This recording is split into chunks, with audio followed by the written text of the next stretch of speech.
a lot to get through today, and we're going to begin with From Turf to Recovery, the concussion journey in horse racing. And it's been quite a journey. The concussion itself was first identified, if you like, in the 10th century. The word concussion comes from the Latin verb concutere, which means to shake violently, or the noun concussio, which is to jar the brain, or to shake the brain or the nerves. We learned a lot from the 10th to the 20th century, but I think we've probably learned more since the turn of the century. That's the sum total of my knowledge on concussion. It's also about the first quarter paragraph on Wikipedia. So we have a few experts in this regard. Dr. Jennifer Pugh, the Chief Medical Officer of the Irish Horse Racing Regulatory Board, is going to facilitate this. She does know a little bit about underreporting on concussion because I've driven her home from the races.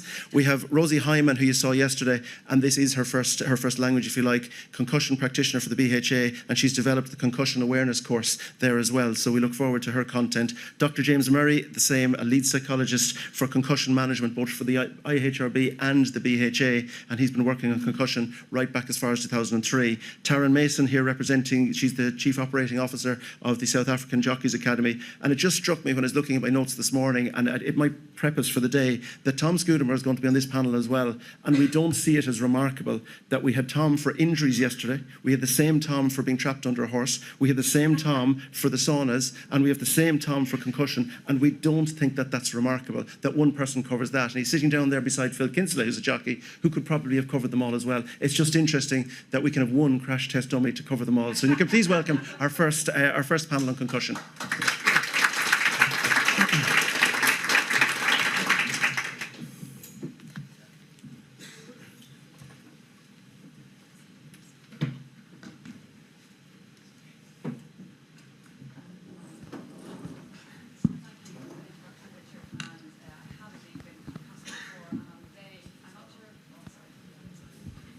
Are we live?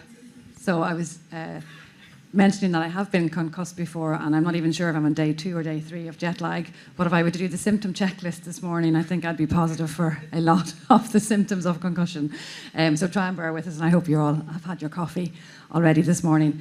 So I'm really delighted. Concussion is a part, I think it's going to be a standing agenda item at this conference from now to whenever, because it's not going to go away. And as Richard alluded to, there have been massive, I suppose, research-driven and evidence-based that has led us to where we are currently in horse racing, and we're continuing to learn from other sports, and we'll hear from that later on this morning on the litigation side.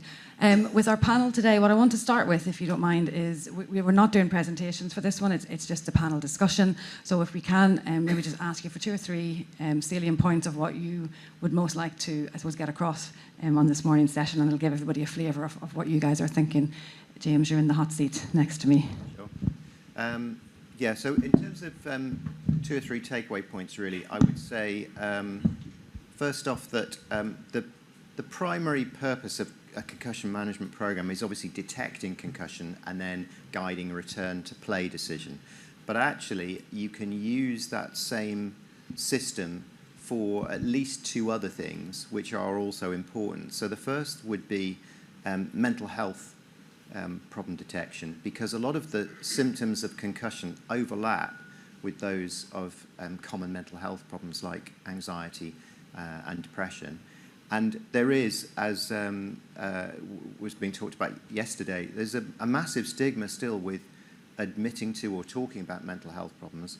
And doing a concussion screening program is another way into that area, because if you're asking a jockey about symptoms of concussion, you'll also be asking about some symptoms which are there in mental health problems, and it gives you a way to talk about that too. So that's a secondary purpose.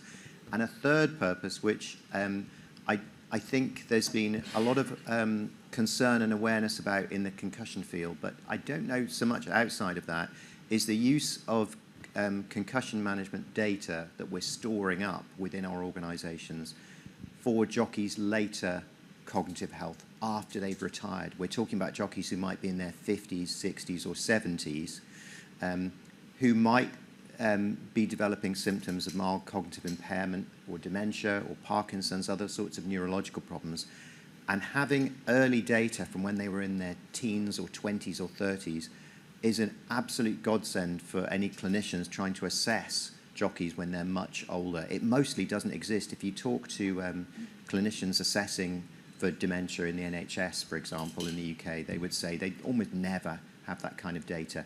And if we do, as organisations, store that data and keep it available for jockeys, it will be potentially very helpful to that minority that might go on to have cognitive problems later in life, potentially nothing to do with their earlier racing careers, even although actually we do know that there's a higher possibility of later neurological problems if you've experienced a lot of concussions early in life. There's football data on that. So I'd say that concussion, I suppose my takeaway points would be those three, at least three purposes of running a concussion program. Thanks, James. Taryn. Thank you very much.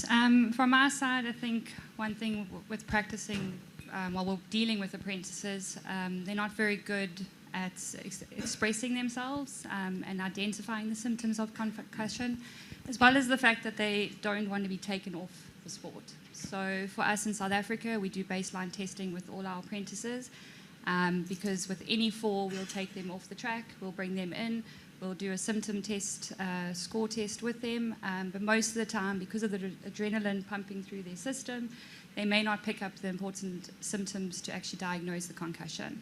So for us in South Africa, baseline testing is really important. Another second take home from me is that we also just need to be very cautious so that we're not identifying a concussion or dehydration. Similarly with mental health, dehydration has very similar symptoms to concussion.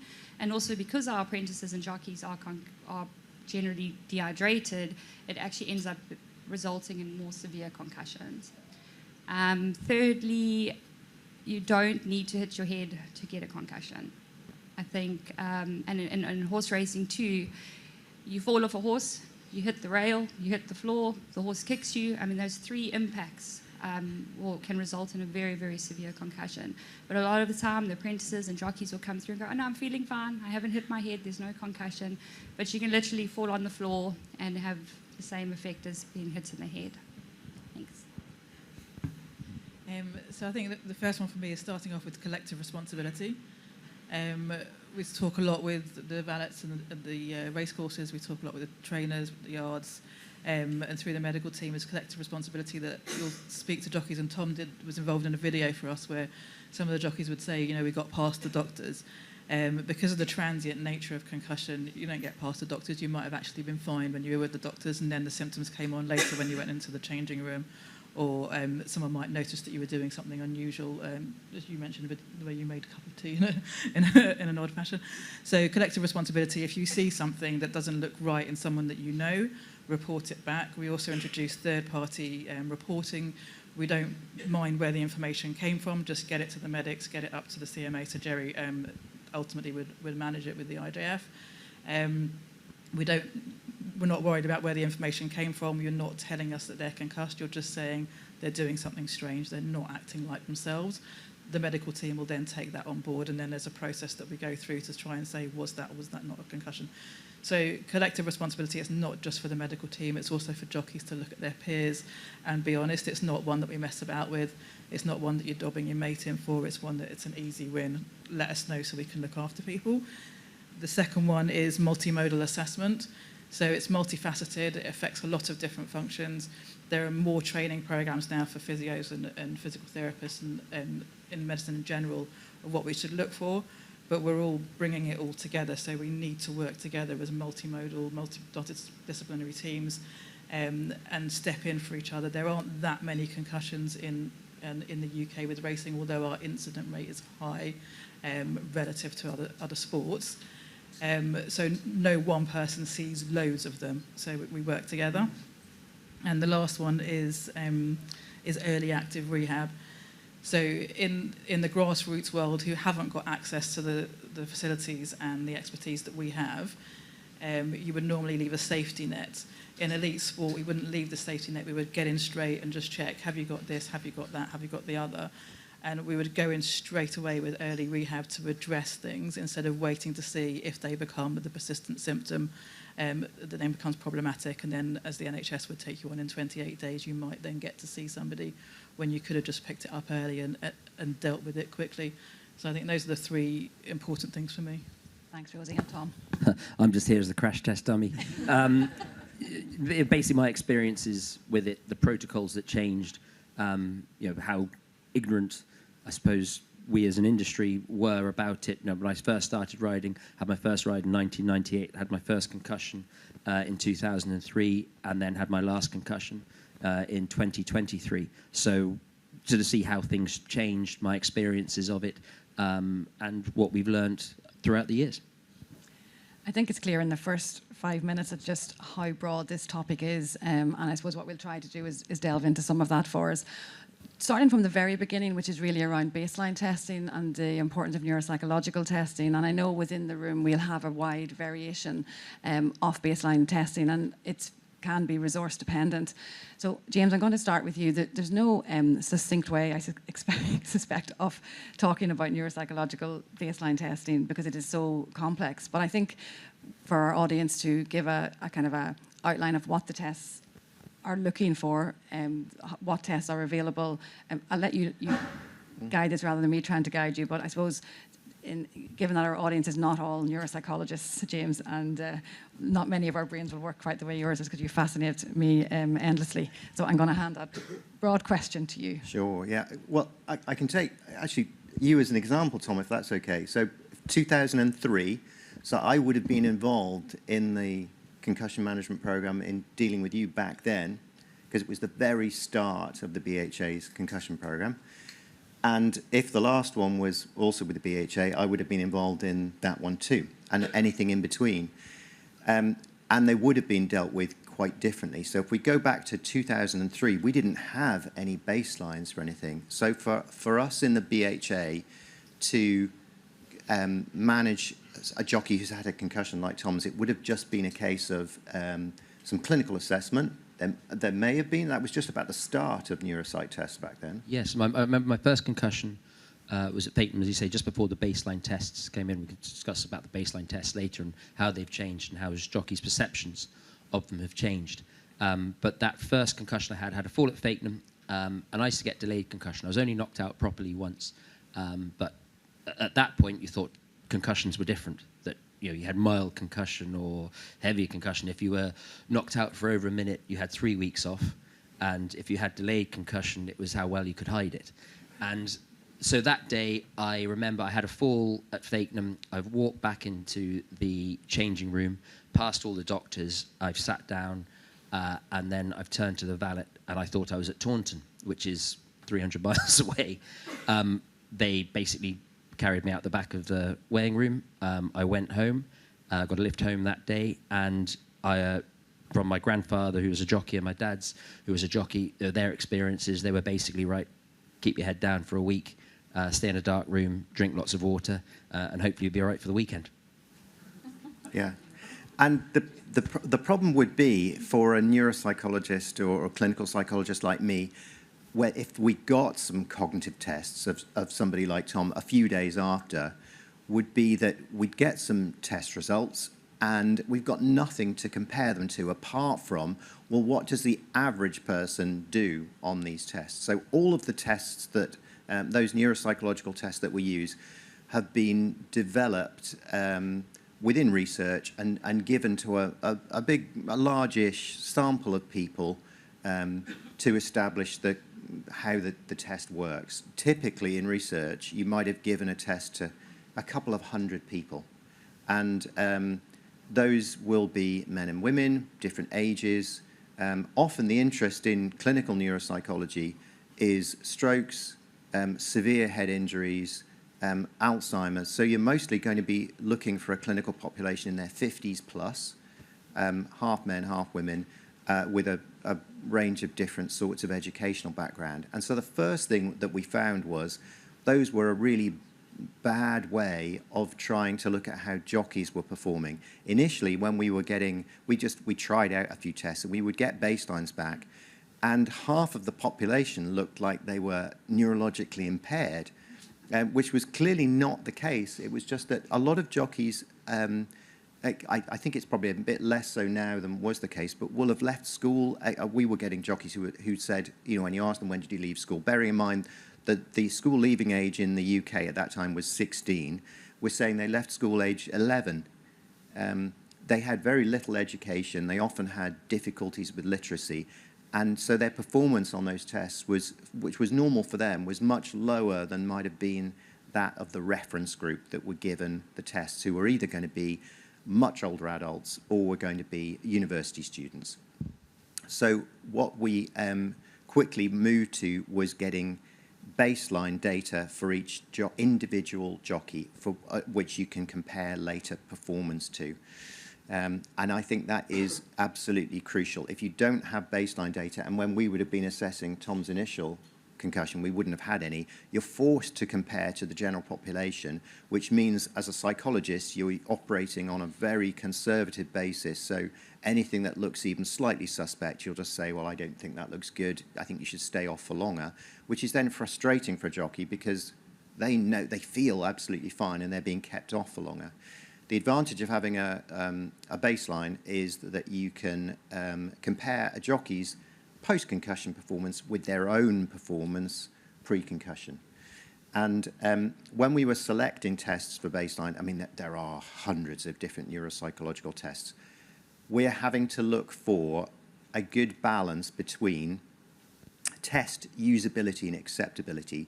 So we want tests which are relatively brief and not too taxing to undertake, and are relatively easy to administer.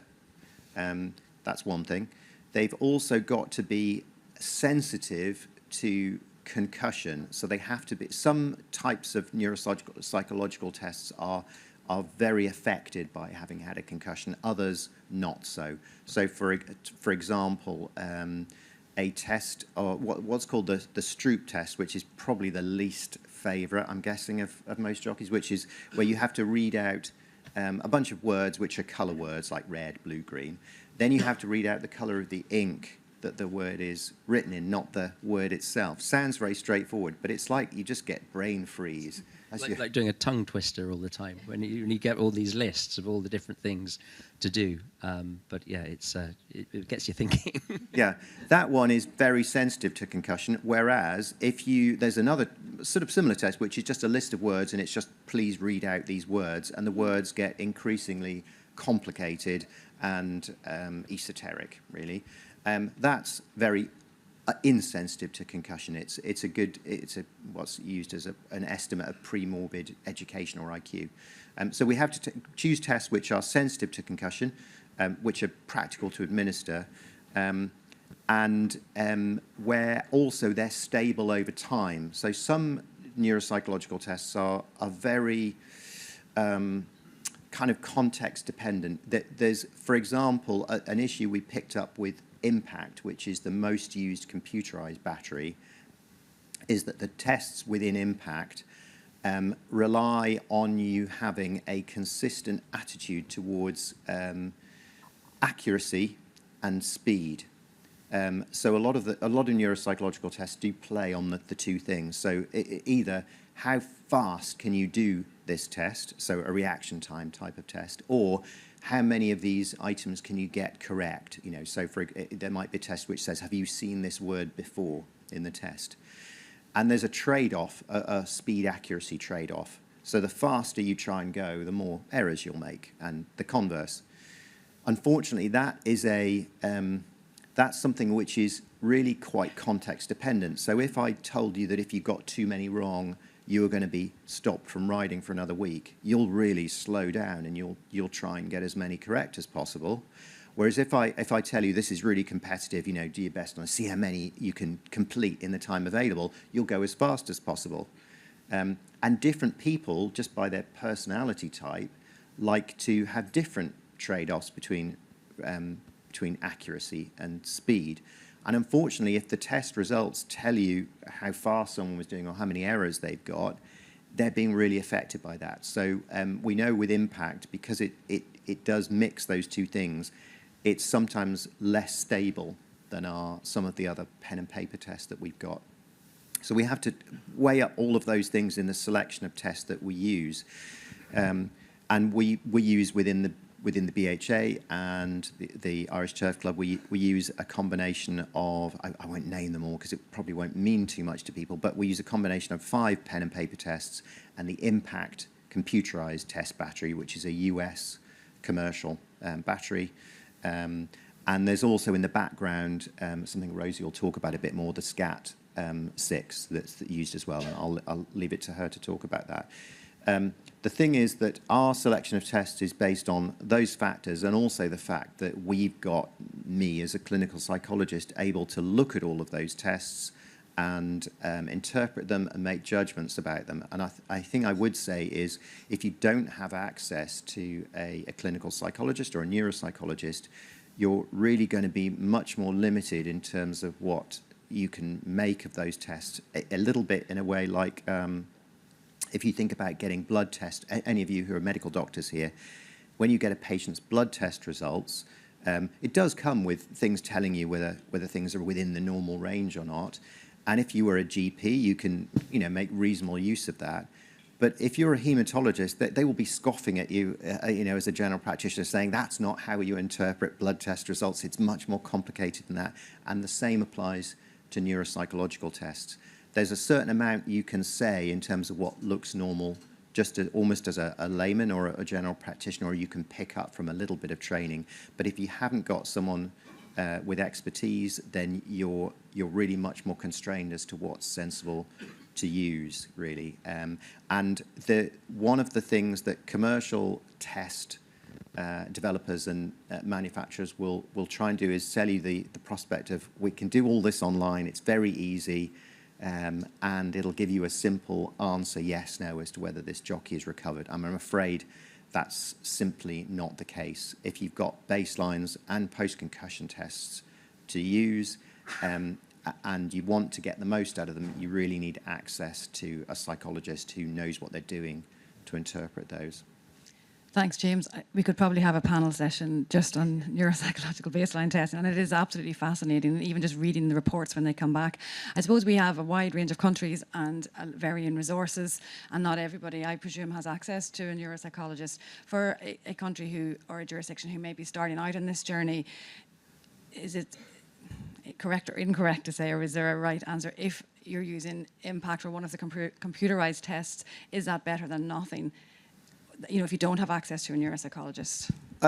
I would say yes, but it's definitely, it's better to have something than not, but beware on putting too much weight on it, I would say. And then the second thing is, and this is something we had discovered in the BHA development process, but also with, we're working with the Irish Horse Racing Board and also with the Hong Kong Jockey Club, that it is possible to do quite a good program if you've got remote access to a psychologist. So I've been doing work with the Hong Kong Jockey Club, and I've done the training of the test administrators remotely. Or the jockeys have all had baseline testing without me being physically present. I've done all the analysis of that remotely. You can definitely do that, and it's a good model. It works well within racing. A lot of the early stuff came from team sports, where teams were saying, "Oh, we've got our own psychologists. They have their own everything, their own physio, their own, occupational therapist, and everything." So, and we just get all of the players in, and we do it directly with them. In horse racing, that has, I know it's a little bit different here in Hong Kong, but certainly in the UK, jockeys are all over the place. They move around a lot. They work in different places. A team model doesn't work very well, but whereas having a sort of a hub and spoke type model, or one where you've got remote assistance from a neuropsychologist, does work quite well. So even if you are a very small organization and you're geographically very remote, say, then you can get access to neuropsychologists who've got experience in this field, and you can use that. You don't just have to rely on simple tests like the SCAT. that's reassuring, James, that the remote option is viable. We're going to skip on after the baseline is to detection of concussion, because if we don't detect the cases, that's the first step missed. And Tom and Rosie have both mentioned this already. I was at a talk about 15 years ago in Dublin, way back when concussion was much younger than it is now. And Ruby Walsh was the keynote speaker, and he was starting off the conference. So he's one of our greatest jump jockeys of all time. And he basically, his talk was all about how he spent his entire career skipping past the doctors and all of the people who helped him to do that. And then the first speaker on the agenda was Dr. Michael Turner, who was a former BHA Chief Medical Advisor, who got up and opened his speech by saying, I spent the best part of my career chasing that, trying to find him for a concussion. So there is a trade-off, and we'll come on to kind of the jockey education in a little while. But I'm going to come to you first, Rosie, if that's okay, because you've experience across both rugby and horse racing. I suppose a high level at what we do in horse racing, certainly in Britain and Ireland, as we're familiar with the HIA in rugby, for example. We have the opportunity in horse racing to do that after every faller. So we are at, you could say, an advantage. But give me your thoughts on exactly how we try not to miss those cases. So I think the screening process for us, as you say, as the rule is, all fallers must be screened. There is a slight caveat, so we want to think about medical legally if someone is on a stationary horse and literally dismounts safely. So there is a caveat that if the doctor has seen the before, the during, and the after, and the horse was stationary, and there was no impact on landing, it was a controlled dismount, then they can caveat through that. But otherwise, anybody who parts company with a horse from the minute they leave the stables until they come back after the race has to have a concussion assessment. So we've set the bar really high. If we're comparing to rugby and other sports that I've worked in, so Gaelic football and hockey as well, it's very different. You might only have one physio on the sideline, and we're a one symptom you're out basis. So we're a much higher level. If you're talking about high level rugby, you're doing the HIAs, they've got more time and it's set in place, and they've got a system that they follow their structure. We had to prioritise which tests we picked out of the SCAT that were the most likely and most sensitive to picking out the one with our very low threshold for checking. And we picked, well, they were in place for years because Michael Turner had put them in, so they were ahead of the game, but we need to keep up because it's a moving target, so we need to keep up with the research. So it was always signs and symptoms. It was the Turner questions, which is the adapted Maddox questions for orientation. And then it was balance. They were doing the tandem stance, just heel-to-toe standing with your hands on hips, and how many errors within 20 seconds. So with the recent research that came out and the latest consensus statement, we switched that to the dual task gate on the basis that it's just too easy. Everyone could do that tandem stance and you could game it quite happily. So we want to see where multi-areas of the brain are getting used in a complex task. And there are a few examples, and the dual task gate stands out with some research to back that it differentiates concussed from non-concussed. It puts some challenges in the racing arena because you'd normally use, so you would walk up and down a heel to toe on a 3 meter tape, and you've got to do a cognitive task at the same time, which would normally be serial 7, so count back in 7s, count back in 6s, or spell 5-letter words backwards. And as Jane's mentioned, for our population, that might be challenging on a literacy or a numeracy level, or even a language barrier level. So we had to choose a cognitive task that would get people walking and talking and thinking and balancing at the same time, and we chose race courses. So we just get them to name as many race courses as you can. If they stop talking, we chuck a one-word question. So where did you come from this morning? How long did it take you to get here? Like literally one-word answer questions to get them over the line, so they're always walking and talking and balancing. And it's more discriminatory. We don't fix to the letter of the how many seconds they do it. We take it as a big picture. In the same way as the Turner questions, it's not how many did you get right, how many did you get wrong. Our questions are now reduced down to based on your assessment of signs, symptoms, Turner questions, do you think they are orientated in time and place? And the balanced ones, do you think that they are balanced in their normal range? So it's big picture, and we're trying to pick out the people that need to be taken out. On the SCAT-6 side of things and the baseline, we offer 3 choices on the balance in case there's concurrent injury. So if they've been kicked in the leg or they've turned They're landed heavily on a knee. They obviously can't do the dual task, so we have backup plans. And then the baseline numbers of what they did when they were not injured in a calm environment are there for comparison if they want to look back and see what they did at baseline. So I think it's a low threshold. Everyone gets checked. Everyone has to go through the system. We audit the system. The doctors hate me because they think they're just filling in my forms, but they're not. Yeah, that's our process. Thanks, Rosie. I think, again, we've come a long way, and Tom, I'm going to come to you on this because a lot of the diagnostic challenges are around jockeys being able to possibly pass the test. I would suggest a lot of what we do, you know, the Turner questions, the tandem gait, the symptom check. I think getting a little bit of time with that jockey is key. And if you know that jockey, and if you're lucky enough in your jurisdiction to be familiar and to be on a racetrack regularly, you will spot a lot of the differences quite quickly. Tom, my question is, you've already alluded to this, to the people. Have we come away from the valet sneaking you out the back door or the family? Now, it does still happen, and I do know, but what are your views and where we've come? It has gone absolutely full circle. So before the baseline tests were done, before you had the cognitive tests, etc., after every fall, it was basically you'd come in and the doctor would ask you where you were and what day it was. So you'd be, if someone was concerned about you, the valet or your next door neighbour would tell you you're at Cheltenham on Tuesday. Just remember that, Cheltenham Tuesday. So you go in to see the doctor and just say it's Cheltenham on Tuesday, which is embarrassing if they're trying to nick your ride and you're actually at Leicester on a Friday.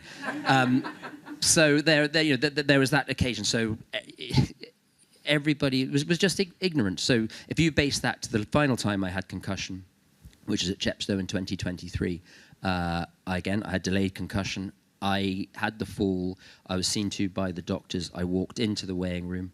I passed all the tests. I had absolutely no idea how. I suddenly sat down in the weighing room. Had absolutely no idea where I was. Actually, Del, who is one of the physios, she was there that day, and one of the valets went to see Del and said, "We're not very happy with Scoo. There's something not right with him here."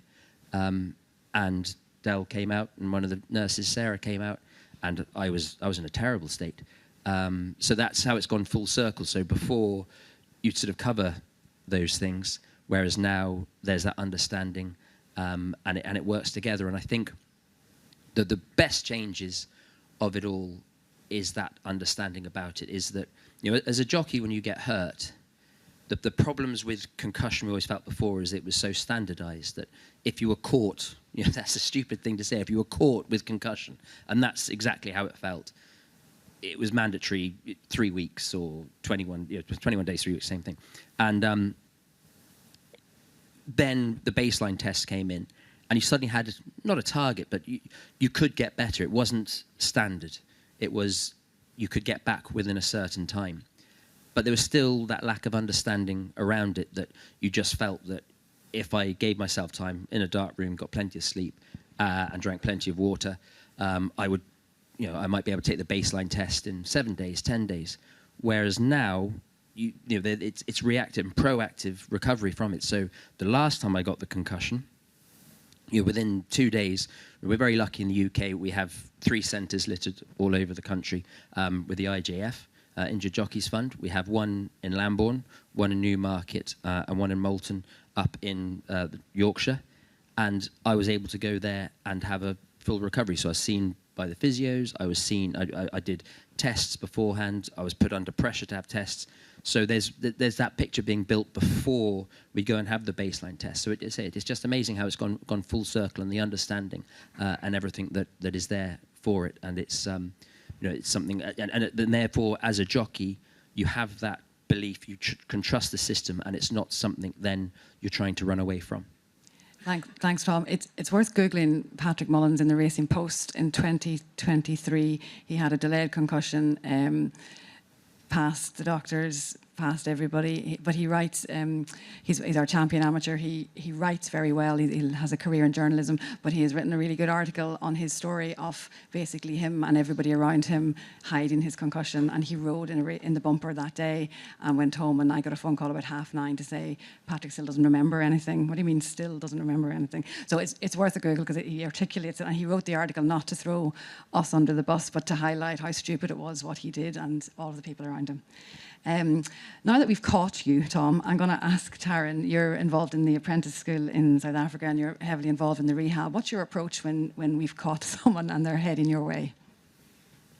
So with the apprentice school, we luckily, we get to know our apprentices. So we're able to pick up any differences in their behavior. But what Rosie was saying, collective responsibility is hugely important. So most of our concussions happen up at track. And with our apprentice school, we have riding masters up at the track at the same time. So every fall, they have to come in. Every fall has to be reported within 3 hours. So once they're back at the academy, and the riding master also need to report it. So as soon as the apprentice comes through, we will do the symptom test with them, look through that. And like I said earlier, it is a bit problematic within like a 3-hour period because you still have that adrenaline, pumping through your system. So you may not have the headache or the dizziness that may come on a little bit later throughout the day. So we would, at the beginning of every year, we do our baseline tests, which is it's a great tool because, you have an apprentice who is desperately not wanting to be taken off, and who will lie about their symptoms. But if you can have, the baseline test done at the beginning of the year when they're not injured and then redo it once you suspect there is an injury, that test doesn't lie. We use vital signs. We unfortunately don't have the financial resources in South Africa, so it's a free system, a free program. I think it was created at universities in America, and what's great about it being free is that a lot of people tap into it. So the norms, the data sets in that program is very, very good. So once we've done the symptom test, we also do balance testing with them, look at what their balance is like, and also just engage on how they are. You'll find some of them will become very emotional. Some of them actually get quite angry and will sit on their hands to try and not actually get physical with you. So you see very big changes in them. And then from there, because they're young, we're dealing with from 16 to about 24. We've got to be very, very careful with them. They also go to school, so if the symptoms if they're reporting no symptoms and the baseline test looks okay, we'll still send them to school that day, and the teachers will then have a look at them. The teachers can pick up, if they can get through a day of school, okay, then we're okay. But if they don't, then concussion is definitely there. So from that point, once the diagnosis is made, they will have a 1-week complete rest. And then once those symptoms come down, we do introduce a bit of aerobic training. There's a bit of research to say that just a little walk, a little cycle in the first week or two just promotes oxygen flow to the brain and helps shorten that recovery period. And then, yes, by week 2, we do a return to sport protocol with them, but only once they're asymptomatic. So that would be, day 1 would be a simple cycle on a bicycle. If they are asymptomatic through that system, we'll move on to day 2, and it just gets increasingly more difficult throughout the week, with their final day being on an equisizer. Obviously, we cannot put anyone on a horse until they're properly cleared by a doctor. And then we redo the baseline tests. So each week we'll do it, and then we don't even sign it off. We'll send them off to a GP. He's the Sharks and Springboks doctor in Durban, so we actually send them to him, and he'll go through the whole SCAT-6 form with them, look at the vital signs score system, and he's very strict. So they practice their balance, they practice during the months of the year backwards before they go. They all know the test now, which is a bit of a problem. But yes, so at that point we'll then sign them off. Thanks, Taryn. Rosie, anything to add there? I think for me, certainly in the last 7 or 8 years, it's that kind of early introduction of cardiovascular exercise. I had a conversation with our colleagues in Santry only a couple of weeks ago, and it's Rugby, our IRFU doctor, and he's that view, particularly around the UPMC crowd, around early exposure, and actually you have to be exposed to the symptoms to get better. Have you any view on that, Rosie? I think get you to pick your mic, Rosie. Sorry. Hello. The research that came in was really helpful to say that early exercise was helpful. And the other thing that came alongside that was that it's not the end of the world if you have a bit of symptoms during, as long as they're very short-lived and they resolve within a very short period of time, and they don't go up more than a couple of points on the scale, on the symptom scale. So I think the benefit that we've got, I know we keep on saying it, the benefit that we've got is that we can get them into a centre and we can have supervised rehab. So you wouldn't be able to do this kind of early intervention if you didn't have supervision and do it within reason. So there's always a safety net that's put onto a grassroots side of things that we can really get stuck in and get in early, because we're monitoring them with a multidisciplinary team, which makes life a lot easier. I think the other thing that we do is an adapted SCOAT, which is from the new consensus, which I have mixed views on, maybe not for here, but we try to select the ones that were more evidence-based out of the SCOAT. Some of them, the SCOAT tests are optional, and some of them are advised optional choices. So we tried to select the ones that we thought would pick up symptoms early, and also the ones that interventions would help in an early stage. So we do the VOMS test and vestibular oculomotor, and everyone was upskilled so that all clinicians at the IJF can monitor for this, and we know how to do the rehab. We also do orthostatic blood pressures to check for proxy for autonomic dysfunction. The exercise tolerance test comes in later, and what we tried really hard to do was scale it, because it's a lot to have a symptomatic jockey who may only go to the centre once, who might not actually get to a centre because they're managed remotely because they're too far away, or there's the option of residential, which is helpful. So I think the challenge is it's spread across the country, so it needs to be realistic and it needs to be accessible to all. And we had to stage it of what we would say you have to do in the first one, and what we would say you had to do before they return, and what we'd say was clinical judgment if you feel it's necessary. And we kind of staged where we stat the test in the SCOAT for that. And I'd say VOMS came up really high and early on, and the other ones stagger along the way. The symptom change was a game changer.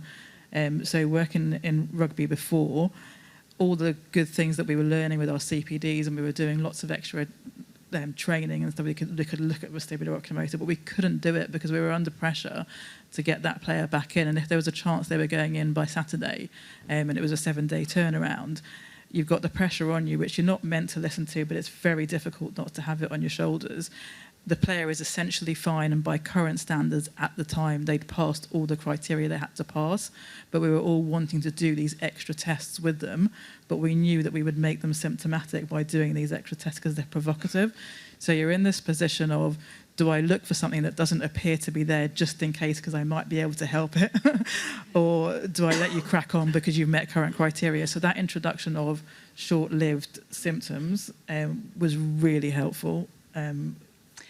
Thanks, Rosie. I appreciate that we're kind of keeping this at a very high level, because as you can see, the complexity if we delve into these issues. So a couple of points I want to touch on. Tom, just briefly for you, and I've found dealing with jockeys with concussion one of the most challenging injuries, particularly for those delayed recoveries or someone who ends up with repeated concussions or medical retirement, because I'm really asking your view. It's an unseen injury versus a pair of crutches, a cast, a visible stitches. How difficult is it when you seemingly look like you're okay not to be riding? Yeah, I think it's very hard to underestimate the importance of what has happened in rugby on racing. So you mentioned that before, the unseen injury, and it was something at the beginning of my career we'd laugh about, and we'd be flippant about concussion. Some of the stories are very, very funny, and it was a badge of honour that you talk about Patrick Mullins being at the start. I remember Tony McCoy being down at the start one day at Kempton. He didn't know where it was, and we all found it funny. And then when the rugby incidences started happening, and internationals and players that you really respect and had heard about started having all these issues in the long term, we suddenly realised that because of the baseline tests, because of everything that had been put in 20 years ago, that touch wood, we as a sport are in a much better place. And that, suddenly it really turned, in my opinion, around 2017, 2018, where us as jockeys respected the process because of what was going on in the other sports. And, let's say, but beforehand, it wasn't treated as a joke, but there were so many occasions where you wouldn't look after the fella because you'd be off doing something and you'd just find it hilarious. And it's not funny at all. But that was the ignorance based around it. And as I say, from my point of view and my generation's point of view, we are so lucky that we had those things put in place that perhaps rugby didn't. And I would agree that was the work of Dr. Turner, Dr. McGoldrick in Ireland, and Jerry Hill, and I'm sure there's great work going on in all your jurisdictions. James, I just want to touch on one point before we head for questions. Kind of look into the future. I mean, the next consensus statement will be in a couple of years. There's ongoing research. I know you're involved. Maxine is in the audience here with us, looking at that massive cohort. It's like a treasure trove of data on baseline. Where do you see the future in any aspect, or have you views on where the research will take us? Yeah, it is looking very interesting, and I think two things coincide in a happy and very interesting way, which is we have amassed within sports and certainly within racing years and years worth of baseline data and post-concussion data, and we've now got massive data sets of thousands. And I think at the last count in the BHA we had 8,000 or 9,000 baselines. That plus it comes up everywhere now, isn't it? AI. So large language models, machine learning approaches, and there's a very exciting opportunity to put the two things together to get better decision-making ability out of when you get a bunch of neuropsychological tests. At the moment, the way that I would make a decision would be a little bit like the way that, say, an emergency room doctor might. You've got a whole bunch of information coming in, and you basically have to, in your head, you just think, I think it's this. And your clinical judgment is what you make the decision on. But within medicine, there's early signs so far of those machine learning AI approaches to decision making, where you can feed the AI various answers to questions that come up, and it will give you a best estimate of what the most likely result is. Or, from a concussion point of view, what would be coming out would, do we think this person is concussed or not? Have they recovered or not? And that could be enormously helpful. At the moment, though, like a lot of stories about AI, this is still in the very early stages. We're not at the stage yet where you can feed your concussion data into ChatGPT and it will tell you whether the jockey's recovered or not. We're a long, long way from that. And anyone who's used ChatGPT will know that sometimes it's great and sometimes it feeds you a bunch of nonsense, and we can't afford to take that risk. But that could be coming up in the next few years, much better decision making, which, going back to an earlier point, which will really help, I think, smaller clubs with a lot less money, because they may be able to get more expert decisions out of a system that where they currently don't have access to the experts. I can feel Michael Caulfield's eyes burning into us at the thought of AI and on our data sets and on computers. I'm not sure your bench will be useful for this one. It's a long way off at the moment. Thank you. I think we have time for some questions. Again, I appreciate this is at a high level, so if you have a specific question for someone that you'd like them to delve in particular, or any high-level questions, they'd be welcome. I do think at times concussion has been talked, particularly since 2022, since the last consensus statement. Most of us have been to 10 different conferences and meetings on concussion at this point. But I do think, to your point, Tom, we have come a long way in horse racing, and again, our colleague later on will give us some insight.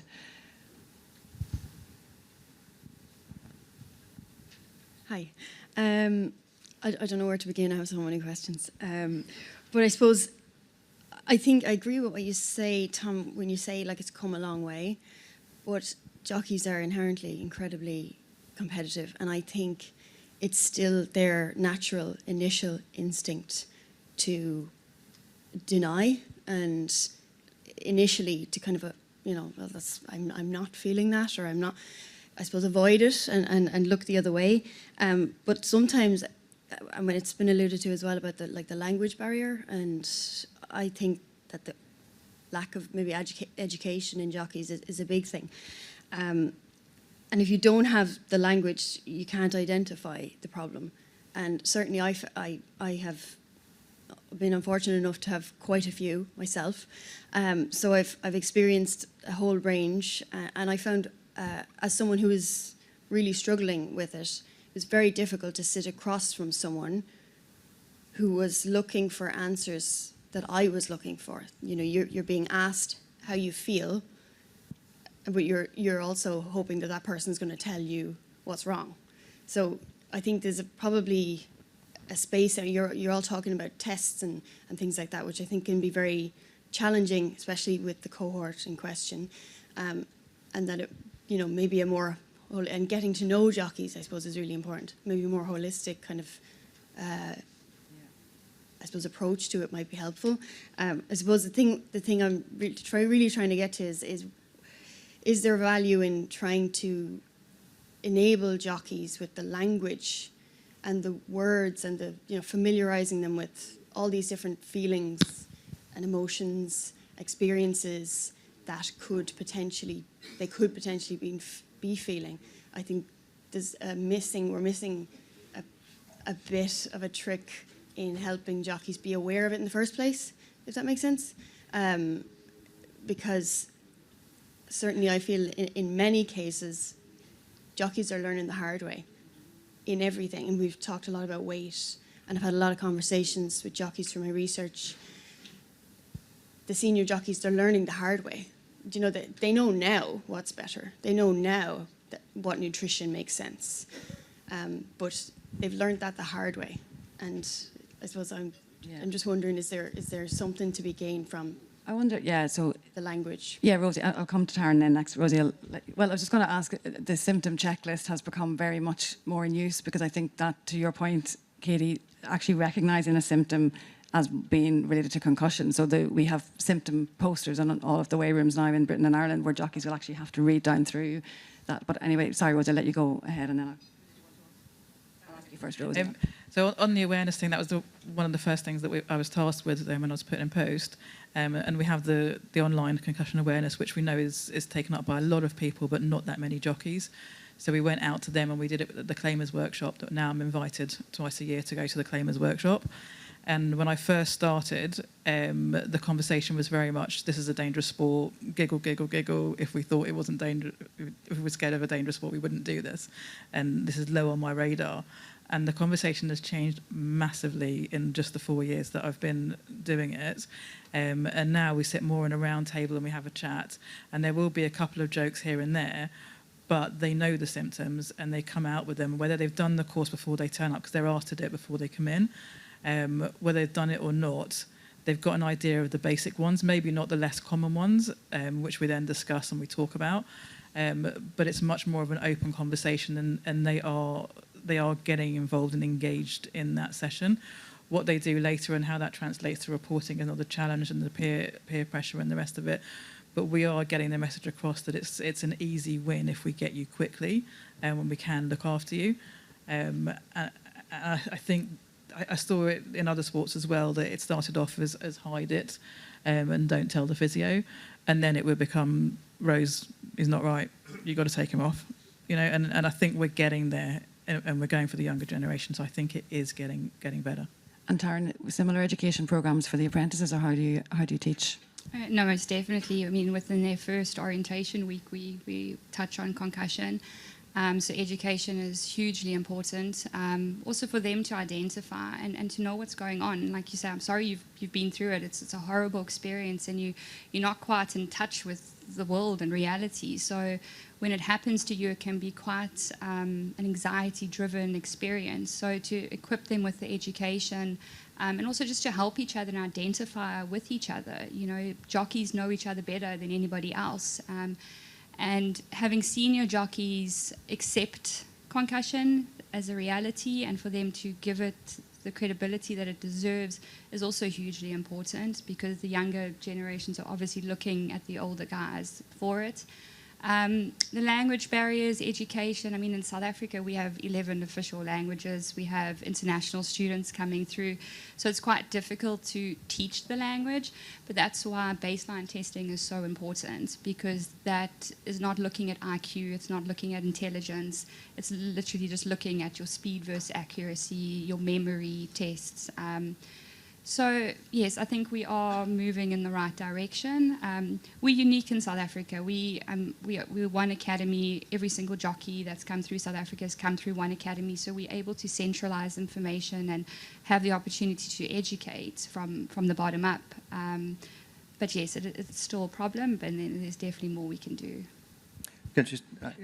Just something briefly from, and this comes from the field of psychology. What we know is that scientists are influenced by data, and most of the work out there, if you look at all the consensus statements, they're all about science and data.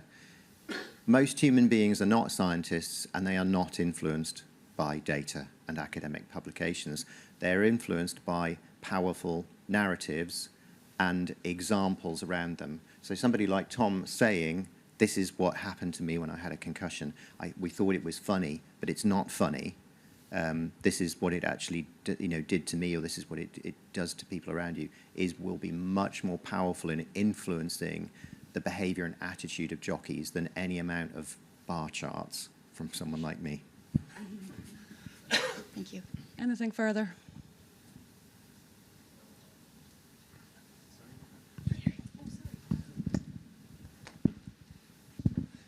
Thank you very much for highlighting especially the importance of this baseline test.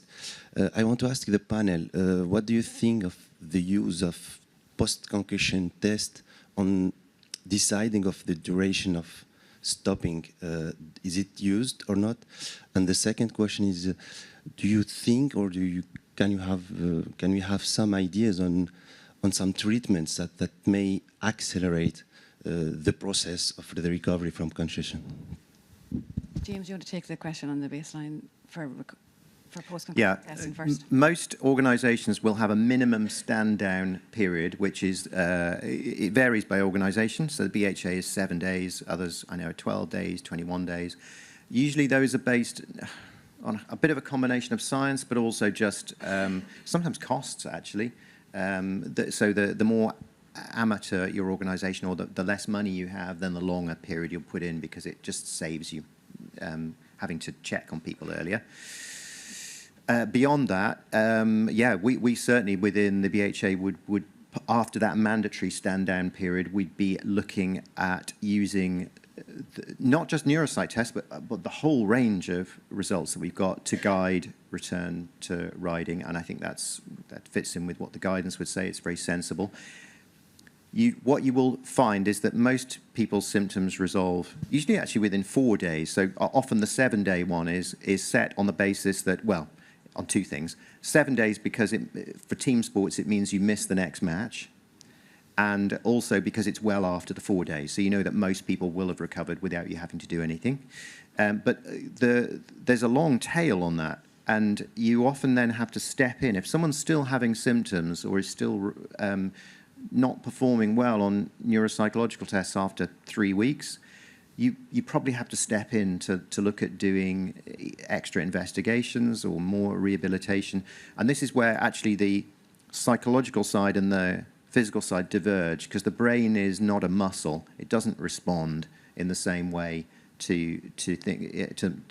the human body does to physio, for example. So cognitive rehabilitation doesn't mean the same thing as physical rehabilitation. And often they're used. It's an unhelpful term in some ways, because the brain doesn't. I can't really get into it here, but it doesn't respond in the same way. And so things that you might do to help someone's brain function won't be the same sort of things that you would do if you were trying to help their balance or their muscle system. So you asked about how would you improve the recovery time of a concussion. So firstly, it's rest, 100% rest. And obviously with the new generation, with phones and screens, it's quite difficult with them. So the first thing we'll say to the student or the apprentice is no screen time. It's hard, no reading, they love no school. I mean, that's always the best part of it. And then, once you've done the rest, a new introduction is vestibular rehabilitation. So if some of you don't understand a concussion, what happens is there's a disconnect with your body and your mind, or your body and brain. So there's this miscommunication happening. There's this firing of information that's being jumbled. So we do simple vestibular rehabilitation, which seems very silly. It's actually created for the geriatric population, so they don't fall over all the time. But it's very simple but effective exercises that they will do within the first week. And then we also mentioned the introduction of some aerobic training, so just getting some blood flow to the brain, get some oxygen to the brain. And then, we found at the Academy, if we introduce those quite early on, we have a 3-week recovery period. If we introduce that within the first 10 days, they definitely have a much higher chance of being cleared after the 3-week period. Thank you. Maksud. Hi, thank you so much. So I was going through the literature and I came across this term called sandbagging, so which I understand is like deliberately performing, underperforming on your baseline testing. So is it something like, in your experience, Tom, that you have seen jockeys do that? And if jockeys do that, and how would James would detect something like that and cater for that in his assessment in that sense? It definitely went on. And it definitely, when I started, I was holding back a little bit because you think, again, because you don't want to there's that feeling of getting caught. But what focused the mind as you get older and what you've seen happen in other sports, that you suddenly realize you don't want to take chances with your own health, that you can't perform to the best of your ability, and that's and for your own long-term health, and you have to be responsible. So there was definitely an element to begin with that, I'm just going to speak for myself, but you would certainly hold back on your test. And what Rosie was saying earlier, you'd find all the ways around, the balance tests. If you moved your feet in a certain direction, you could do it. I had a trick where if I showed the doctor I had bad thumbs, and if I didn't really know where I was, I'd show the doctor my bad thumb, and so I wouldn't get tested. And so, but you when you've seen what's happened with all the other things and how the system has caught that out. James will probably tell you that the system has caught that out, and just that understanding of now before and the importance. I mustn't underestimate the importance of those around you. And myself as a senior rider, when I was a junior rider, seeing the valets taking jockeys out the back of the weighing room to hide them from the doctor, to all of a sudden reporting to a doctor that we're not happy with Tom, we're not happy. So those standards get risen yourself. So I don't think the issue is there that it was before, because of the respect and understanding of the injury. James, yeah. There are ways of detecting sandbagging, as you call it, within, or sometimes called faking bad, within neuropsych tests, which will pick up the most gross forms of it.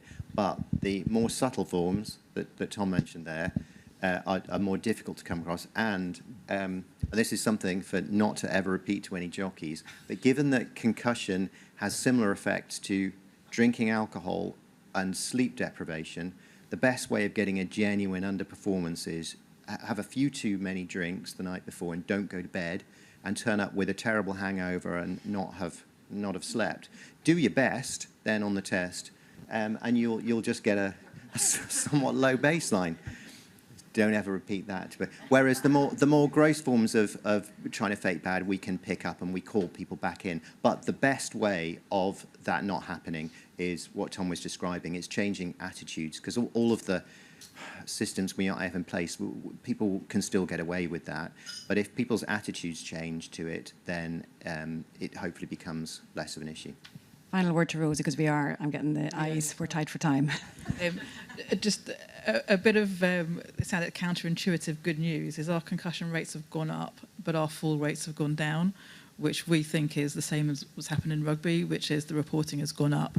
And that's both doctors putting it in the right box so that I pick it up, and jockeys coming in and telling us and being honest. And on our returns policy, it's 8-day minimum out, but the average jockey comes back in 18 days. So we don't want to raise that minimum days because we think it will affect the reporting, but they're managed on an individual basis, and we don't look at it as how quickly we can get them out. We look at it as an individual for when you're ready, and we try and instill the message of when you're ready. Megan, is your question really short? Really short. Do you have a supplement protocol post-concussion? Not in Ireland.